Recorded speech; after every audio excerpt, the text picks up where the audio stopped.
जय माता दी दोस्तों, तपोभूमि क्लासेस पर मैं अवधेश भदौरिया आप सभी का स्वागत करता हूं।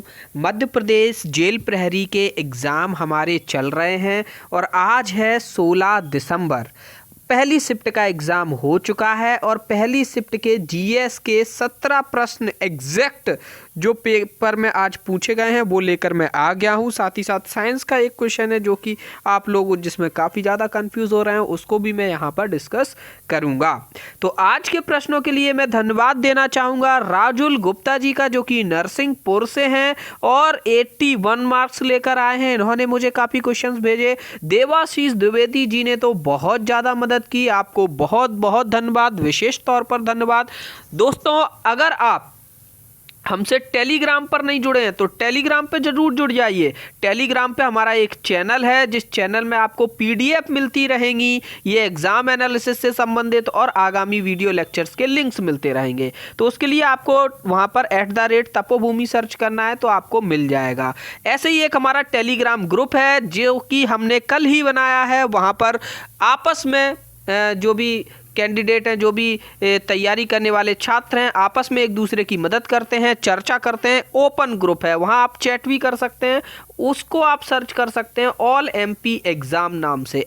@ऑल एमपी एग्जाम लिखोगे बिना स्पेस दिए तो आपको वहां पे पहुंच जाओगे। ठीक है, चलिए बढ़ते हैं आज के एनालिसिस पे। पहला प्रश्न है कि उज्जैन किस नदी के किनारे बसा है। ये प्रश्न कुछ ऐसा आया था कि मध्य प्रदेश में कुंभ का मेला किस नदी के किनारे लगता है, ऐसा प्रश्न आया था एग्जैक्ट। तो वो उसका आंसर है आपका क्षिप्रा नदी। दूसरा प्रश्न आपका आया खेलो इंडिया यूथ गेम के द्वितीय संस्करण का आयोजन कहाँ हुआ। तो खेलो इंडिया यूथ गेम का तृतीय संस्करण का आयोजन भी पूछा जा चुका है और खेलो इंडिया यूथ गेम से डेली एक क्वेश्चन आ रहा है। तो इसका जो पहला संस्करण था वो तो दिल्ली में हुआ था। दूसरा संस्करण आपका पुणे महाराष्ट्र में 2019 में हुआ।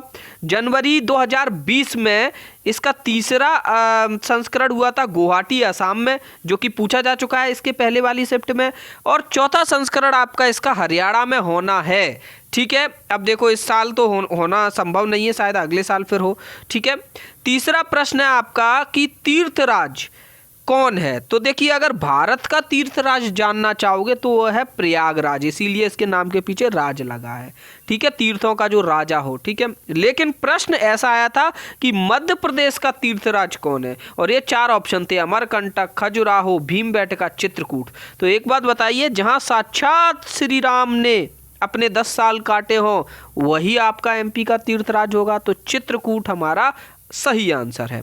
बढ़ते हैं चौथे प्रश्न पर। चौथा प्रश्न है मध्य प्रदेश पुरातत्व संग्रहालय कहां पर है। तो ये भोपाल में है, 1956 में इसकी स्थापना हुई थी। पांचवा प्रश्न है मोक्ष कलश योजना का संबंध किस राज्य से है। तो मोक्ष कलश योजना भी बिल्कुल तीर्थ करवाती है अपने राज्य के बुजुर्ग लोगों को। ठीक है, तो ये आपकी राजस्थान सरकार से जुड़ी हुई योजना है। ठीक है, छठवां प्रश्न नीदरलैंड में भारत के नए राजदूत का नाम पूछा गया। तो श्री प्रदीप कुमार रावत, जो कि 1990 बैच के IRS अधिकारी हैं। ठीक है, इनको नीदरलैंड में भारत के नए राजदूत के तौर पे नियुक्त किया गया। 7 अक्टूबर 2020 की ये बात है। अक्टूबर 2020 का करंट आज पूछा गया है। 4-5 प्रश्न थे आपके करंट अफेयर्स के और अक्टूबर और नवंबर 2020 के ही थे। 7वां प्रश्न शांति नोबेल पुरस्कार 2020 से संबंधित नहीं था। शांति नोबेल पुरस्कार मध्य प्रदेश के किस व्यक्ति को मिला है, ऐसा प्रश्न था। तो इसका आंसर है आपका कैलाश सत्यार्थी। ये रिपीट हुआ है क्वेश्चन, पिछली भी किसी शिफ्ट में एग्जैक्ट क्वेश्चन पूछा गया था। ठीक है, वैसे मैं आपको बता दूं कि शांति का नोबेल पुरस्कार 2020 में विश्व खाद्य कार्यक्रम वर्ल्ड फूड प्रोग्राम को दिया गया है, जो कि भूखे लोगों की सहायता करता है, भूखे देशों की, सब जगह जहां पर भी भूखमरी है वहां पे। 8वां प्रश्न आपका बैलन डी डियोर अवार्ड से है, जो कि 2020 में किसको मिला। ये फुटबॉल का एक प्रसिद्ध अवार्ड है।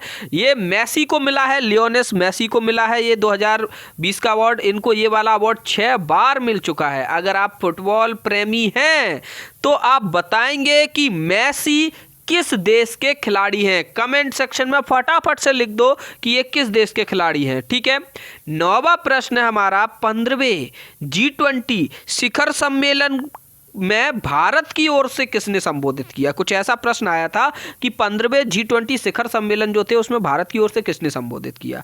तो ये जो 15वें G20 शिखर सम्मेलन है ये वर्चुअली आयोजित किए गए, इंटरनेट पे आयोजित किए गए, जूम ये मीटिंग जैसी होती ना उस तरीके से, ठीक है। तो प्रधानमंत्री नरेंद्र मोदी जी ने 21 और 22 नवंबर को हुआ, तो 22 नवंबर को भारत की ओर से संबोधित किया, जलवायु परिवर्तन पे बोले। और फिर मेन थीम तो यही थी कि कोरोना से कैसे लड़ना है, कोरोना की जो वैक्सीन है उसको गरीब लोगों तक कैसे पहुंचाना है, ऐसे देशों तक कैसे पहुंचाना है जो काफ़ी दयनीय स्थिति में, ये सब चीज़ों की चर्चा हुई। 10वां प्रश्न है, लहंगी नृत्य का संबंध किस जनजाति से है? तो लहंगी नृत्य का संबंध सहरिया जनजाति से है। 11वां प्रश्न, PM street vendor Atmanirbhar Nidhi योजना के क्रियान्वयन में सर्वश्रेष्ठ राज्य कौन सा है? ये वही है, 10,000 रुपए का लोन देते हैं, ठीक है, वे स्ट्रीट वेंडर को कि आप अपना ठेला लगा लो, उसके लिए आत्मनिर्भर बनाते हैं, ठीक है। तो इसमें उत्तर प्रदेश नंबर 1 पे रहा। 26 अक्टूबर 2020 को एक रिपोर्ट आई कि आवेदन आने में, स्वीकृति देने में और ऋण वितरण में, इन तीनों में ही कि सबसे ज़्यादा आवेदन भी उत्तर प्रदेश में आए, सबसे ज़्यादा पीएम स्ट्रीट वेंडर के लिए स्वीकृति भी उत्तर प्रदेश में हुई और सबसे ज़्यादा बैंक से लोन भी उन्हीं को मिला। 3 चरण होते हैं, पहले आवेदन दिया जाता है, फिर वो आवेदन से नगर पालिका, नगर निगम जहाँ पर भी होता है वहाँ स्वीकृति होती है, उसके बाद फिर बैंक ऋण देती है कि नहीं। तो ये 26 अक्टूबर 2020 का करंट अफेयर है। 12वां प्रश्न है कि पर्यटन विभाग द्वारा निम्न में से कौन सी योजना शुरू की गई है? देखो अपना देश, देखो अपना इंडिया, देखो अतुल्य भारत, देखो अपना भारत। तो यहाँ पर काफ़ी लोगों ने गलती कर दी और कर दिया देखो अतुल्य भारत। नहीं, देखो अपना देश। हाल ही में पर्यटन विभाग ने ये योजना शुरू की है, वेबिनार कर रहे हैं वो लोग और जगह जगह दिखा रहे हैं, नहीं कलकत्ता दिखा रहे हैं, मुंबई दिखा रहा है, ऐसे सब, ठीक है। यूट्यूब पे वीडियोस भी डले हैं, देख लीजिएगा। सिहोनिया कहाँ स्थित है? सिहोनिया आपकी मुरैना जिले में स्थित है। ये आपकी अंबा और दिमनी के पास स्थित एक जगह है, यहाँ पर बहुत अच्छे अच्छे मंदिर बने हुए हैं, ठीक है। 14वें प्रश्न पे आते हैं भाई साहब। तो 14वां प्रश्न है कि कंप्यूटर बाबा का असली नाम क्या है?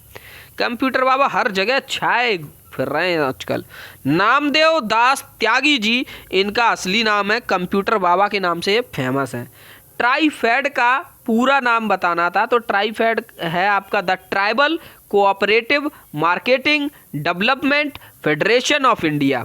1987 में इसकी शुरुआत हुई थी, स्थापना हुई थी। ये जनजाति आपस में जो सहकारिता के माध्यम से मार्केटिंग डेवलपमेंट फेडरेशन है, ये ऐसा कुछ इसके काम रहते हैं।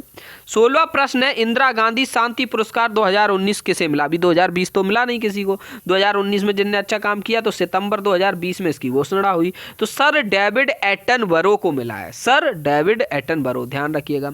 7वां प्रश्न आया था कि अटल भूजल योजना वर्ल्ड बैंक व भारत सरकार के खर्च का अनुपात आया था कि अटल भूजल योजना है ये, इसमें क्या वर्ल्ड बैंक भारत सरकार की मदद कर रहा है, तो कौन कितना कितना खर्चा कर रहा है? तो 50-50 का रेशियो है। 6,000 करोड़ की लागत है, वर्ल्ड बैंक 3,000 करोड़ देगा, भारत सरकार 3,000 करोड़ देगी और 7 राज्यों में ये अटल भूजल योजना लागू हो रही है। उत्तर प्रदेश, गुजरात, हरियाणा, कर्नाटक, मध्य प्रदेश, राजस्थान और महाराष्ट्र में। मध्य प्रदेश भी एक नाम है, इसलिए पेपर में पूछ लिया गया है। एक प्रश्न जिसमें काफी बच्चे कंफ्यूज हो रहे हैं और गलती कर रहे हैं, कह रहे हैं कि देखो चंद्रमा पर किसी व्यक्ति का द्रव्यमान 60 किलोग्राम है तो पृथ्वी पर उसका द्रव्यमान कितना होगा? बहुत से बच्चे कह रहे हैं कि 360 हो जाएगा, यही ऑप्शन आए थे। तो मैं आपको एक चीज़ बता दूं कि द्रव्यमान, मैंने पहले भी आपको बताया था, एक क्वेश्चन आया था उसमें, द्रव्यमान और भार। द्रव्यमान होता है मास, आपके अंदर कितना सारा मटेरियल है वो आपका द्रव्यमान हो गया, ठीक है। वो आपका चेंज नहीं होगा, चाहे आप पृथ्वी पर हो, चाहे आप चंद्रमा पर हो, चाहे आप बृहस्पति पर हो, आप कहीं पर भी चले जाएं, आपका द्रव्यमान उतना ही रहेगा। और द्रव्यमान की इकाई होती है ग्राम, किलोग्राम। तो ये किलोग्राम में जो दिया गया है ये द्रव्यमान है। तो चंद्रमा पर किसी व्यक्ति का द्रव्यमान 60 किलो है तो पृथ्वी पर भी उसका द्रव्यमान 60 किलो ही होगा।